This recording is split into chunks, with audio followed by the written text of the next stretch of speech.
Chargers versus the Ravens. This was an impressive coaching feat by the Chargers to go in there. They went into Baltimore. They came out with the win, and they did it in kind of amazing fashion. Lamar Jackson got nowhere for this entire game. There was talk of bringing in Flacco. By the way, if you're talking about bringing in Joe Flacco at halftime as the savior of your team, it's gone way wrong. That is so far wrong. If you're talking about, should we bring in Flacco? Can he save us? No, we can't. Let's show. Once again, just like last week, if you all watched the show, no, what I told you. No, like I kind of get a little bit aggressive with that because I'm saying it again because I said it before the game started. If Flacco was starting that game, they will beat the Chargers that game. Oh, no way. That game. If Joe Flacco was a starter, and I'm talking about playoff Joe, there was no way. All right. No way. Maybe because they schemed and coached. And at home, there was no way. Flacco don't lose a playoff game at home, bro. The only way is because they coach so perfectly for Lamar Jackson, which is what I want to get into here. And you know what? It's funny. Who coached so perfectly for Lamar? The Colts, the Chargers, the Los Angeles San Diego Chargers. For that, if we're going to get to this preview, that's because it's a different thing. I said prior, if they said Flacco was a starter, they would have won that game.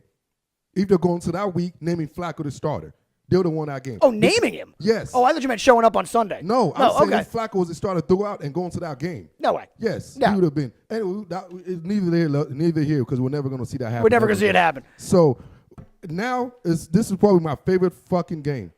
This right here was my favorite game of all. Damn, every game was good. Every game was good. Every game was good. Yeah. All right, this is one of my favorite games because I'm loving everything. Anthony Lynn, everything. San Diego, Los Angeles Chargers. I am loving everything. Gus Bradley. Dude, you talking about, what I say, what season this is the X's and O's season. Bro. So what they deployed right Chargers here. to have busted out on X's and O's like we haven't seen all year. What they deployed. And it's kind of funny, man. Shout out to one of my guys I look up to in the game, Louis Riddick. So I was looking to Louis Riddick on ESPN, and he was talking about, how the Ravens were going to give the Chargers with Lamar Jackson as far as the RPO and the option game a little bit of problems as far as the read option. And I was very indifferent with that because I was looking at it totally different. I'm like, what you got to realize, remember, I've said this many times, Lestro, the Chargers are the most complete football team in the NFL, meaning personnel-wise. They're what I call, they're very scheme diverse. Mm-hmm. Meaning on their defensive side, because of their personnel, they're very diversified. They could do so much different type of setup. And that's one of the difference, how diversified showed this weekend. Basically, what they did, they implemented their safeties now. Derwin James and Adrian Phillips, put them at linebackers, started them at linebackers due to the fact that Lamar Jackson, as much as you want to see, he don't run linear. Lamar Jackson's runs are horizontal. So that means it's sideline to sideline. Yeah. So meaning you got to garner more speed on the field. Right. You got to get a guy that can chase him down. Couple of guys. Yeah. So as far as the personnel diversity they have, and shout out to Telesco, the GM over there, as far as the personnel diversity they have, is they're able to get guys like Phillips and James, who has bodies like safeties, movement ability like safeties, but hit and aggressive like linebackers. Mm-hmm. They're very aggressive like linebackers. So you could put them in the line of scrimmage and play the run like what they did on base defense in a sense, had the safeties play their starting linebackers in base packages, which was genius because now they had enough speed on the field that Lamar Jackson couldn't do anything horizontal. Mm-hmm. He couldn't do anything horizontal, which got the Ravens in a bad situation, got them in third and long situation, which means they had to put Lamar Jackson in harm's way because he has to do what he can't really do at this time, which is pass the ball. Well, I saw Adam Schefter tweeted this. What they did is that they deployed apparently 7 defensive backs on the field. That's what I meant with their safety playing linebackers. Right, and in doing so, they did this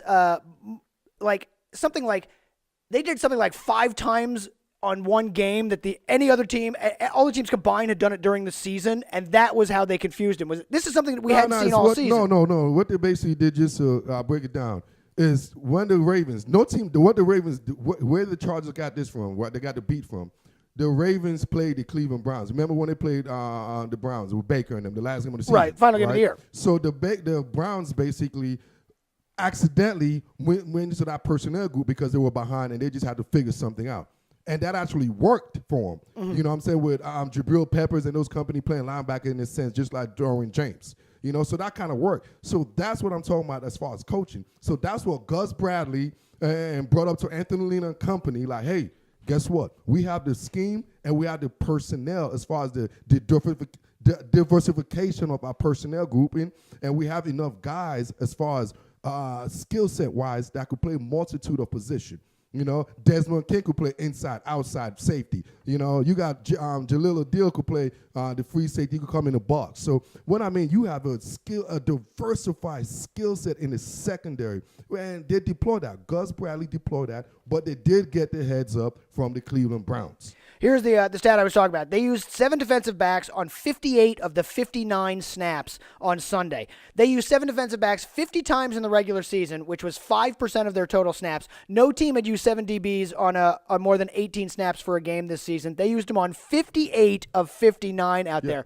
And I thought the defense was great on this because the other thing they did is they were able to get behind. The reason I don't think Flacco would have done anything is because they kept blowing up the pocket there. See, that's why I'm kind of upset at John Harbaugh. Because he didn't make no adjustment, dude. It's plain and simple. This is football 101. It's very plain and simple, Lestro. You put 7 defensive back. You know what you do? You get your line. You line up in an I formation. I formation. No, dude. It's not. It's simple. It's not rocket science, brother. You line up in I formation, and I'm gonna run this freaking ball right down your throat. Yes. You got too many guys back there. It's easy. This is Lestro. You have 215 pounds, 220 pounds. I have 245, 300 pounds, 300 pounds. I'm going to get my guards. I'm going to have some type of flexibility as far as my offensive line that they will reach out to those damn DBs. And I'm telling you, those DBs might win the first quarter because they're fast and that. But after a couple of pancakes, by halftime, third quarter, guess what those DBs, they don't want nothing. Instead of 57, 58 plays, that shit would have been only 30. Because you know what? They would have been like, They're like, hey, Gus, nah, homie. Russell Okung. I mean, I got a bunch of guys out there coming at me, man. Orlando Brown and company, man. But John Harbaugh did not adjust. He still kept trying to go horizontal rather than going linear. The quickest way to the end zone is a straight line. And he didn't adjust to that. The Chargers were basically baiting. Think about it, Lestro. We said they put more speed on the field, right? Right. So how do you counter speed? Brute force. And what is the culture of the Ravens? It used to be brute force. I don't know what it is anymore. It seems to be changing before our eyes, but it used to be the brute force in defense. I'll tell you that thing. I'll tell you this, John. I have utmost respect for you, but they did not adjust. And kudos to my coach of the year, Anthony Lynn. I've been beating the drums for this guy. His adjustment, that preparation. Dude, you can't not give credit to where credit is deserved. And absolutely to the GM, the whole entire LA, San Diego organization who've been homeless basically for the last 2 years. Yeah. You know, they're a homeless organization, and they're still doing this. They're still doing great. They don't have a home stadium. They don't have any fans. No one cares. If the guru had hair, man, I would flip my hair back for the damn Los Angeles, San Diego Chargers, man. I would too.